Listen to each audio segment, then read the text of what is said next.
I'm Lakin, this is Dylan, and we're the Frasers. We've lived in Ogden, Utah for about 1.5 years now, and we've really enjoyed just exploring this part of the country and seeing what there is to see. Maybe you've been following along for a while and you say, Dylan and Lakin, you look like you're having so much fun, but I don't live in the Mountain West. I live in the Southeast and there's nothing to do. Not true.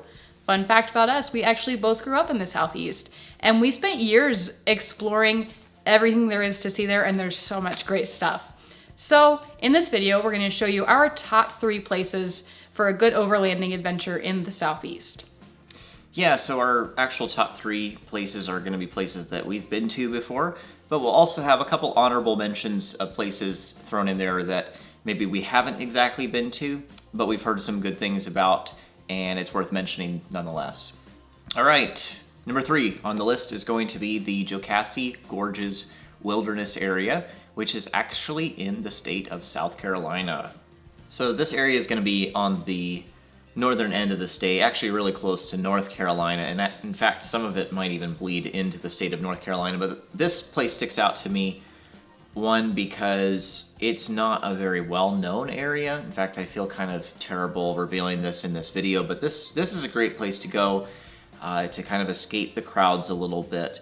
It's, it's not too far away from some more metro areas, so you can get there pretty quickly. With us being in Greenville, it was, I think, only about an hour, 20 minutes or so to get here, and there were plenty of great places to camp, and there is definitely maybe some opportunities to find some terrain that's a little bit fun to drive, both on the southern and the northern end of Lake Jocassee, and that's really what makes this area really special in my mind, is Lake Jocassee. So the lake is man-made, as are most lakes in the southeast, and it specifically is special and unique in my mind because it's one of the few lakes in the southeast that has no development on it. So it is just pure wilderness area, and you do have to keep an eye out on the gates for the roads. Some of them are seasonal, so you just got to keep an eye out on that.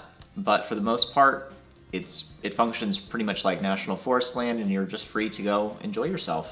Yeah, and if anybody was just dying to go see some of the landmarks of our early relationship, most of them are there. And I know you guys have been really, just really wanting to do that. So yeah, have lots of fun. A really significant spot is going to be Jumping Off Rock. That's a cool place to go see some really, really special views. Yeah. Makes for a good little adventure. All right, number 2 on the list is the Georgia Traverse, which, if you're just following along in the chronicles of Dylan and Lakin's relationship, was part of our honeymoon. That sounds kind of ridiculous. We did spend a few days, not camping on our honeymoon before that. This was kind of the tail end of our honeymoon, but yeah, we went straight from our honeymoon to a couple days at the beach to a couple days on the Georgia Traverse. But it was really fun. It's really a very complete adventure in my mind, because I forget the exact mileage of it. I think it's over 400 miles, that goes from one side of the state to the other. And if you do it, you're going to have a plethora of campsites to choose from. Mm-hmm. You're going to see tons and tons of the amazing, scenic vistas in the North Georgia mountains. Mm. And yeah, it just feels like a very complete adventure. It might, in my mind, be the most complete overlanding trip in the Southeast, just from the standpoint of having a little bit of everything along the way. And the cool thing is that somebody has kindly mapped out the whole adventure. You can literally just go to the website, which I'll link in the description. I forget the name of the guy who routed the whole thing, but thanks to him. So check out that. You can literally just download the tracks and waypoints directly to Gaia and then just go. That's kind of another fun aspect to it, is that you can just go and do it, and you don't really have to plan much either for this trip. So yeah, Georgia Traverse, really awesome. You also should go back and watch our videos from the Georgia Traverse. There's one where it's just me, but there's also one where there's the 2 of us, and from our honeymoon week. And yeah, it was a good time. Well, correct me if I'm wrong, but it is probably the most technical off-roading in the Southeast, is it not? I think outside of maybe dedicated off-road parks. Yes. It like, as far as like just overlanding goes, it might be the most technical. So and that's one of the reasons why I say it might be the most complete overland adventure, because lots of good scenery and places to go. But there's also going to be a couple fun places to kind of test the limits of your vehicle. So yeah, it's a really good, really complete trip. Yeah. Our top overlanding trip for the Southeast is a place that I honestly miss quite a bit living out here. I love living in the West, but I miss the Blue Ridge Parkway, and that's number one. Yeah, and some of you guys out there might be like, well, the Blue Ridge Parkway isn't gravel or, it's paved, okay?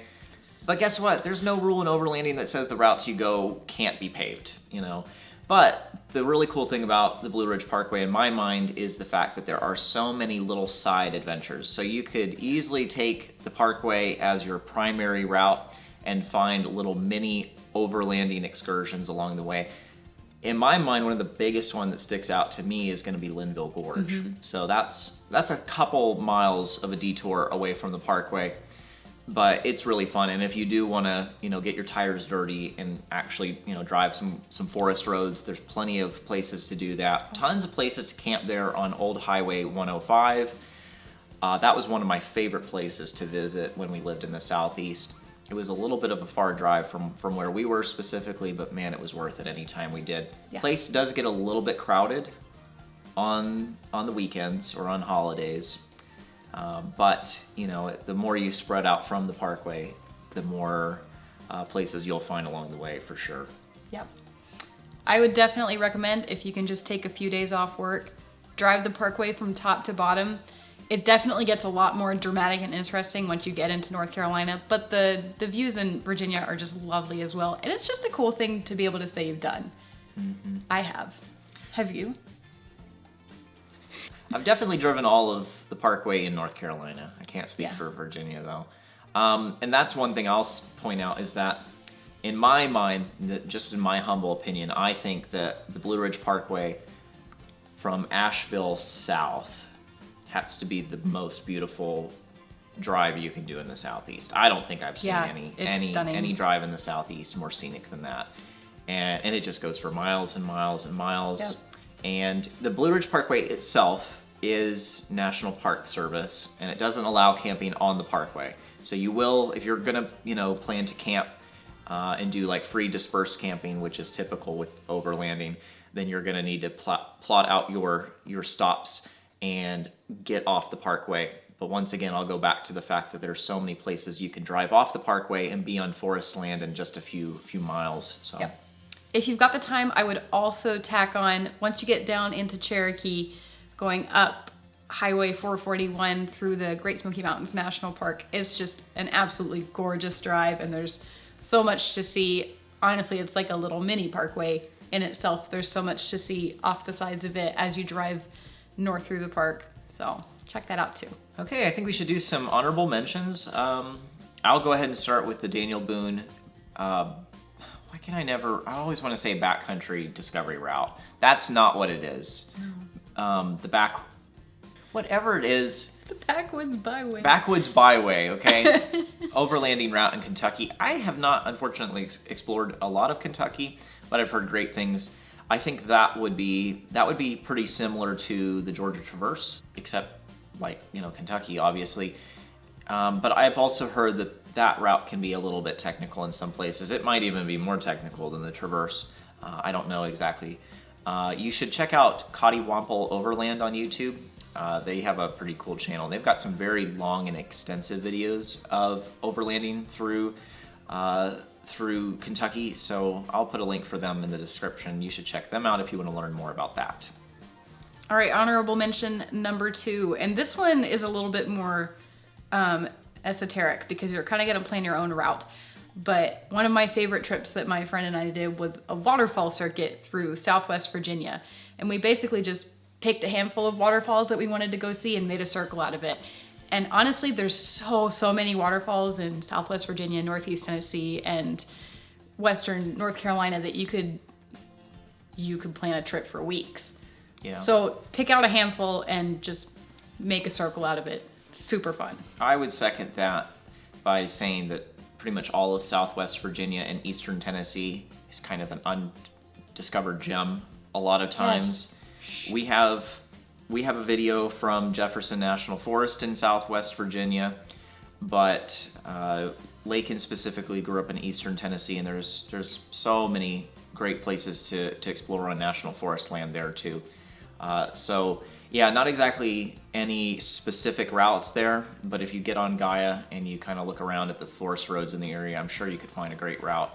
And there's also Grayson Highlands in that area, which is kind of an that is a very popular area, but it's definitely worth dropping by. And I know for sure that you would definitely find some enjoyable forest roads to drive in the surrounding area. All right, what is another honorable mention? Chattanooga. Yeah, Chattanooga, or specifically I've heard Prentice Cooper. This, I think it's a state forest. I think it's a state forest in Tennessee.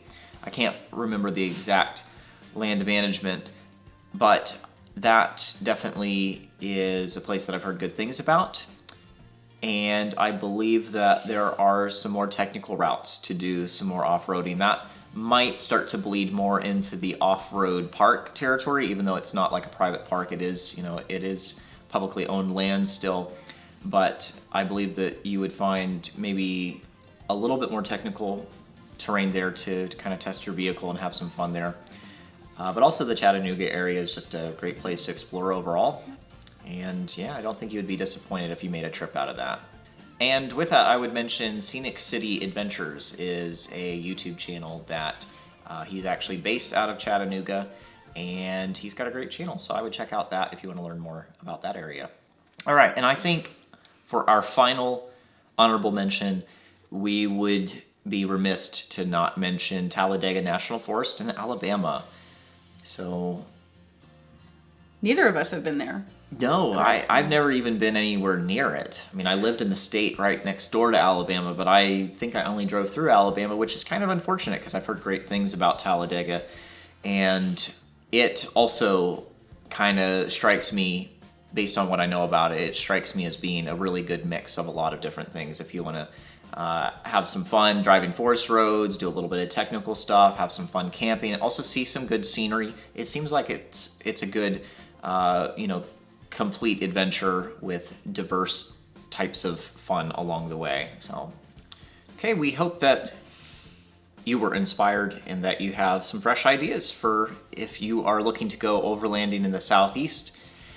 And I think a good takeaway from this is that there are awesome places to go overlanding no matter where you live. You just gotta look around, unless you live in Kansas, and good luck. Make sure that you subscribe to our channel and check out some of our other videos. We've got a lot of awesome overlanding related content. And thank you for watching. All right. Well, we think it... Well, thanks. I got him. Look, I got him. I killed that thing. I'm so proud of you. I'm awesome.